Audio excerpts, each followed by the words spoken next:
Tu vois ça? C'est l'Europe. C'est un pays où le moustique boit Coca-Cola.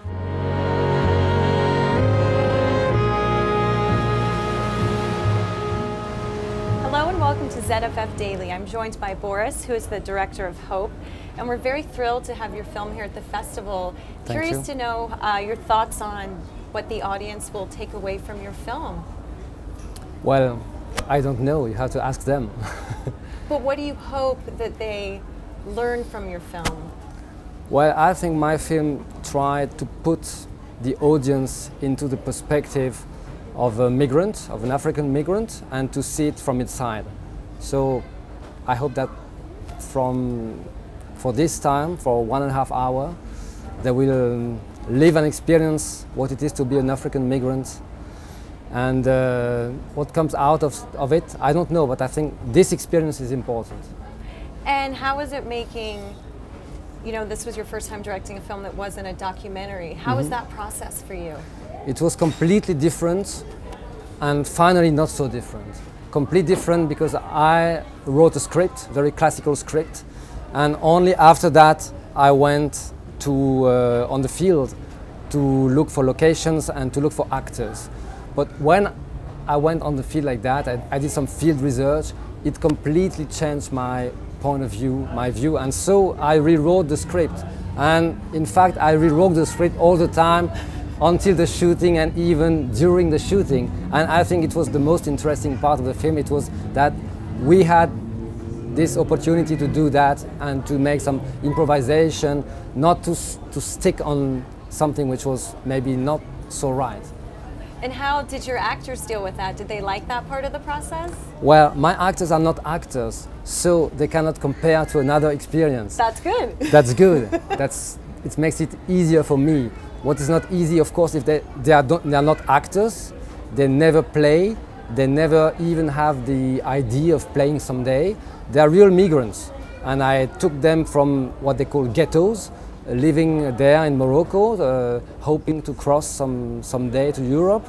And so they were really not people from our industry, as we say. Yes. And well, it makes all the work completely different. Why did you choose to do that? Because I think actors in this very special case would not have been as good. Not as right, not as true. They wouldn't have had the right language, the right words, the right gesture. And even me, for example, my film takes place in what they call ghettos. It is the places where these sub-Saharan black Africans live in North African countries. And they are illegal there, and so each community has its ghetto, and they live in these ghettos. And me, as an outsider, even if I'm well documented, I could not tell them, when you enter a ghetto, you will say that word, and you will act like this. They knew more than me.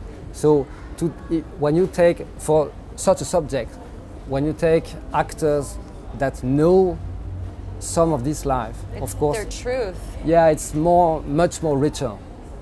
And how did you decide to tell this story? You know, you worked in Vietnam, and that was a lot of your past work. How did you choose to go to Africa and tell this story? I think I'm like everybody, I read the papers.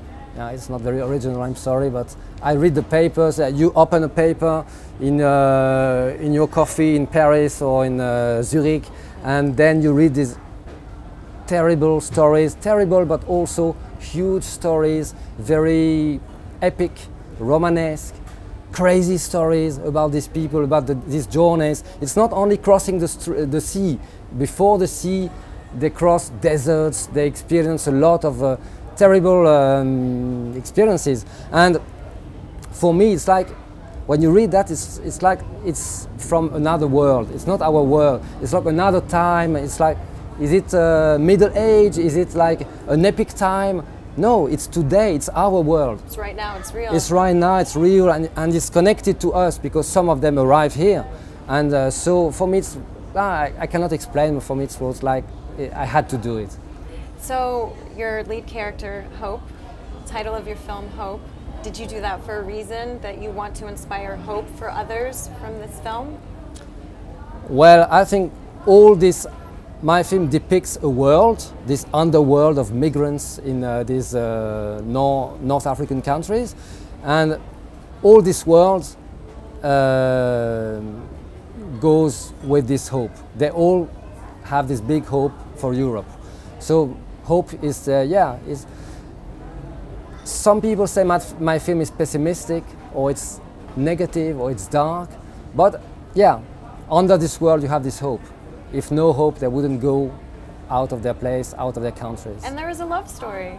And there is a love story, I think a beautiful one, even if not classical one. Sometimes I'm not so sure it's a love story, but people say it is, so I will believe them.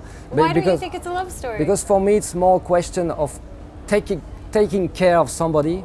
It's not love at first sight. It's not he sees her and he falls in love. But it's the real love that you have to work for. That's love. I will work harder. But no, it's the story of a man who has to take care of a woman, and in the beginning he doesn't want to, and he's kind of forced to, and he also does very evil things to her, and from time to time, little by little, he gets to know her more, and there is something between us. But it's not love in a classical sense. It's more like these two people, these two very vulnerable boy and girl, among a very brutal world. They have to stick together, and this is their relationship, which is a very special, and finally maybe it's love, yes. Yay! I won you over. So do you have your next project in mind? Yeah. Okay, tell me about it. An Indian Western in Amazonian Brazil.